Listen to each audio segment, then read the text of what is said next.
Okay, finally today we're going to take a look at the CompQ. Must remind everybody this is for educational purposes only. Very similar to the other two indexes, we find ourselves in a channel. And we're going to let it trade in this channel until it wants to tell us what it wants to do. The bottom of the channel is at about 24.50. Upside of the channel is 25.30. Then we have this little shelf that resides here, and that is at about 23.80. We have this swing high, which is at 23.25. And we have this swing low here, which began this move from February, and that's at about 2100, just above that. We also have a channel here, again pretty similar to what we saw in the other indexes, although this was really kind of schizophrenic trading here in the CompQ. It was gapping all over the place, which is not fairly typical with the CompQ. It just did not know what it wanted to do. So we need to respect this area as well. A couple other areas of note.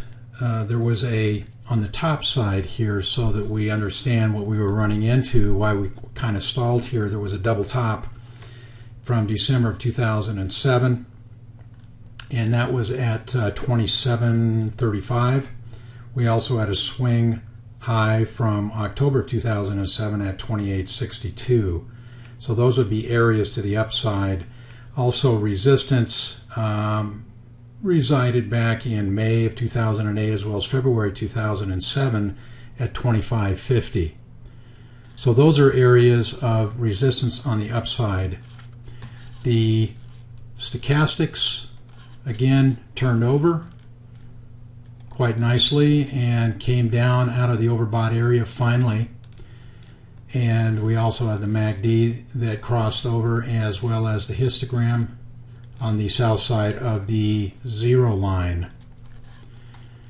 Well, I would say at this point, if you were in this market from February, you did pretty darn well, and hopefully scaled out some of this on the way up. But if you have not, it might be prudent to lightening the load a little bit after making a nice profit. This could break down out of this channel, and if it does, it could be nasty, it could be vicious.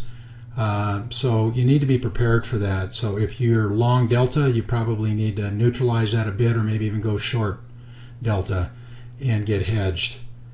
Look forward to talking with you guys next week. In the meantime, trade prudently, and in my mind that means being hedged. Make sure you diversify, and good trading. Look forward to seeing you guys next week.